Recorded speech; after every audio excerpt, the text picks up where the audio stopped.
ejercicio dice lo siguiente. Vamos directos al grano. Apartado A. Dibuje las estructuras electrónicas de Lewis para las moléculas de CF4, F2CO y dióxido de carbono. Apartado B. Indique razonadamente la geometría de las tres moléculas del apartado anterior y ordene de menor a mayor los ángulos de las moléculas que tenéis en pantalla. Apartado C. Razone qué molécula o moléculas del apartado A es o son polares. Nos dan como datos los números atómicos de los elementos que participan en las moléculas y la electronegatividad en la escala de Pauling de carbono, oxígeno y flúor. Vamos a resolver este ejercicio que es bastante típico. En primer lugar, escribiré la configuración electrónica de los elementos químicos. Puesto que me dan sus números atómicos, os recuerdo que el número atómico y el número de electrones de un elemento químico neutro es el mismo.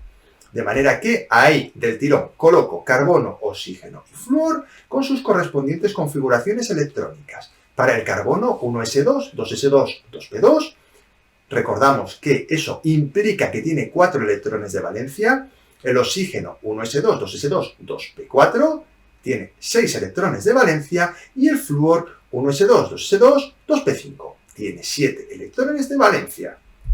A continuación, comento un poquito qué es la estructura de Lewis. La estructura de Lewis, que es lo que nos piden, es una representación que muestra los pares de electrones en guiones o puntos. Así podemos representar los enlaces entre los átomos de una molécula y los pares de electrones solitarios que puedan existir. De forma general, para poder hacer la estructura de Lewis, debo tener en cuenta la regla del octeto. Las moléculas covalentes cumplen normalmente la regla del octeto, por eso es una regla. Es decir, los átomos que las forman tienen tendencia a tener 8 electrones en su capa de valencia, aunque hay excepciones como el hidrógeno que llena su capa de valencia con 2 electrones. Ahora sí, una vez comentado lo que vamos a hacer y explicada un poquito la teoría que subyace debajo de lo que vamos a escribir ahora, vamos con la primera molécula, el tetrafluoruro de carbono.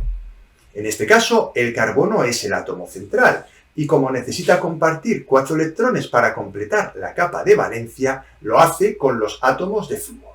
Un electrón por cada átomo de flúor. Y así ambos completan su capa de valencia. Aquí no hace falta hacer en este tipo de ejercicios razonamientos más complejos, como lo que son tema cargas formales, ni tampoco enlaces dativos. Cuando son moléculas tan sencillas, basta simplemente con hacer el razonamiento con los electrones que necesita cada átomo para completar su capa de valencia. Mirad, ahí tenemos ya ese tetrafluoruro de carbono en el cual cada átomo de carbono, en este caso el único que hay, comparte un electrón con cada átomo de flúor y así completa sus 8 electrones. Mientras que cada átomo de flúor comparte un electrón con el átomo de carbono y así completa también sus 8 electrones. Podéis contarlos. De esta forma, escribiré la estructura de Lewis con guiones de manera que quedaría como tenéis en pantalla. No puedo describirla, pero creo que vosotros la estáis viendo y estoy seguro de que entendéis lo que estoy haciendo. Una vez hecha esta estructura de Lewis, debemos pasar a la siguiente, que es la del difluoruro de carbonilo, o también le llaman a veces fluoruro de carbonilo. El átomo de carbono será el átomo central. Esto es muy importante tenerlo en cuenta.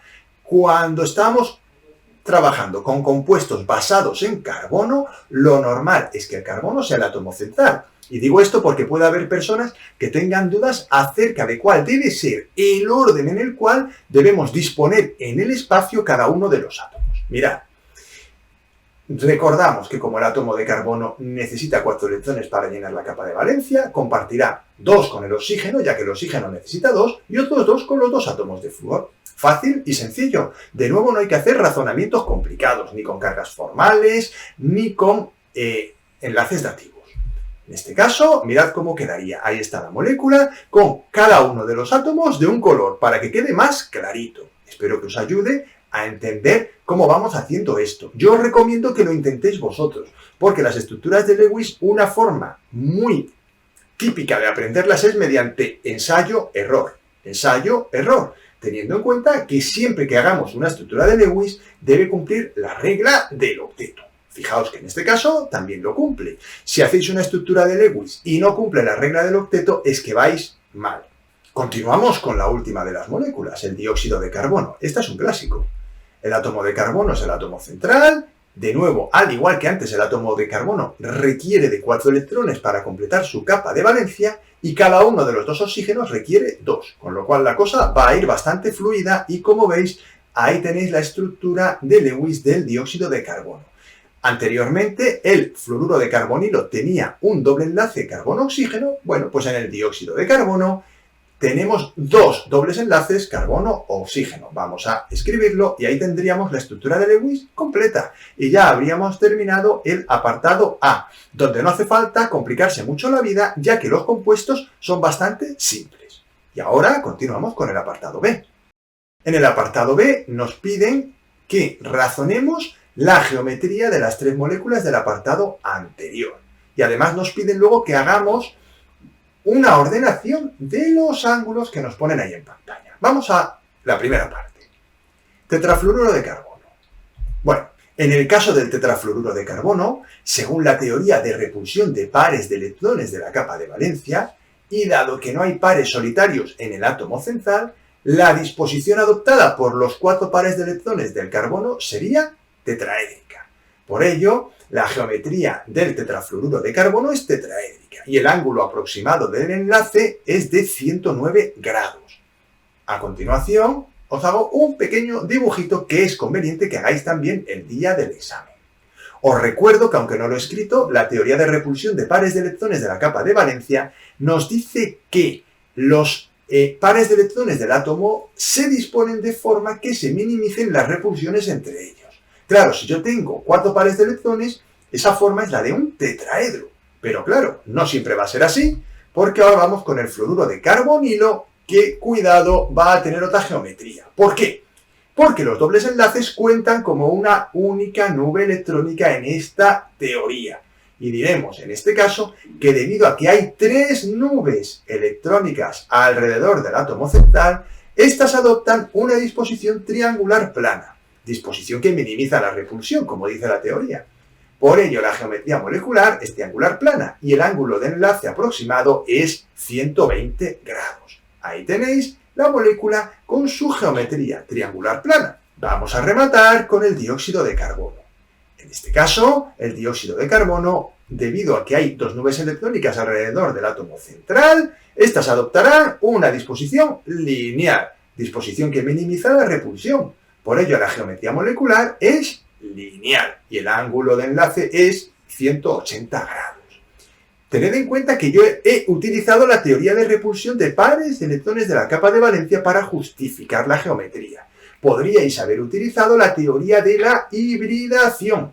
¿Qué pasa? Pues que con la teoría de la hibridación el proceso me parece más largo y aunque la teoría de la hibridación es más potente que la teoría de repulsión de pares de electrones de la capa de valencia, también es mucho más compleja de explicar en un examen. Por eso he optado por la teoría de repulsión de pares de electrones de la capa de valencia. Vamos a rematar el ejercicio, aunque con lo que ya he dicho, pues ya os hacéis la idea, porque ya he dado los ángulos, con lo cual, pues vamos a poner los ángulos que había sacado. El ángulo más pequeño es el del enlace flúor-carbono-flúor en el tetrafluoruro de carbono, porque es aproximadamente 109. Luego, flúor-carbono-flúor en el caso del difluoruro de carbonilo es 120 y el ángulo mayor pues es el del dióxido de carbono, que es 180 grados. Continuamos ya con el apartado C. Razone qué molécula o moléculas del apartado A es o son polares. En cuanto a la polaridad, una molécula es apolar si la suma de sus momentos dipolares es 0. Por lo tanto, será polar si es distinto de 0. En el caso del tetrafluoruro de carbono, dada la geometría que tiene, podéis ver que la molécula va a ser apolar. Vamos a explicarlo. Mirad, en este caso, puesto que el carbono tiene una densidad de carga positiva y los flúor tienen densidad de carga negativa, los momentos dipolares parten desde el átomo de carbono a cada uno de los átomos de flúor. Lo que ocurre es que todos esos vectores momento dipolar son idénticos en módulo y por lo tanto al hacer la suma vectorial se van a anular. De manera que el tetrafluoruro de carbono es apolar. De manera que esta molécula no es polar. Simplemente continuamos. Vamos ahora con la molécula de difluoruro de carbonilo. Mirad, en este caso tenemos Un momento dipolar que va desde el carbono hacia el oxígeno. Delta más para el carbono porque es el menos electronegativo y delta menos para el oxígeno que es más electronegativo que el carbono. ¿Qué ocurre aquí? Mirad, los átomos de flúor también son más electronegativos que el átomo de carbono, de manera que se generan momentos dipolares desde el átomo de carbono a los átomos de flúor. En este caso, debido a la diferencia de electronegatividad del oxígeno y el flúor, al sumar vectorialmente los momentos dipolares, estos no se anulan, por lo que el difluoruro de carbonilo es polar. Y esta es una molécula polar y de hecho es la única que hay de las tres que nos han dado. Aunque acabo de haceros un pequeño spoiler, no importa, porque tampoco creo que os moleste. El dióxido de carbono es un clásico. Lógicamente el carbono, densidad de carga positiva, y los oxígenos, densidad de carga negativa. Al poner los vectores momento dipolar, podemos comprobar que se anulan. La suma vectorial de los momentos dipolares es nula y por lo tanto la molécula de dióxido de carbono es apolar como lo era la de tetrafluoruro de carbono. Y simplemente recordaros que en mi página www.angelcuesta.com tenéis organizados todos los exámenes de PAU, de pruebas de acceso a ciclo superior, etcétera, que tratan de este y de otros temas. ¿De acuerdo? Entonces ahí podéis buscar toda la información que queráis del contenido que yo voy subiendo a mi canal. Por supuesto, en las listas de reproducción de mi canal también podéis encontrar mucho material. Y hasta aquí ha llegado el vídeo de hoy. Espero que os haya ayudado a resolver las dudas que pudierais tener. Ya sabéis que si queréis recibir más vídeos como este, podéis suscribiros al canal y activar la campanita. Y os agradecería que le dejarais un like al vídeo. Me anima a seguir creando más contenido de este tipo. Y no dejéis de compartir estos vídeos con la gente que está preparando estos temas. Estoy seguro de que les pueden ser de máxima utilidad. Y me despido. Muchísimas gracias por vuestra atención y nos vemos en el siguiente vídeo.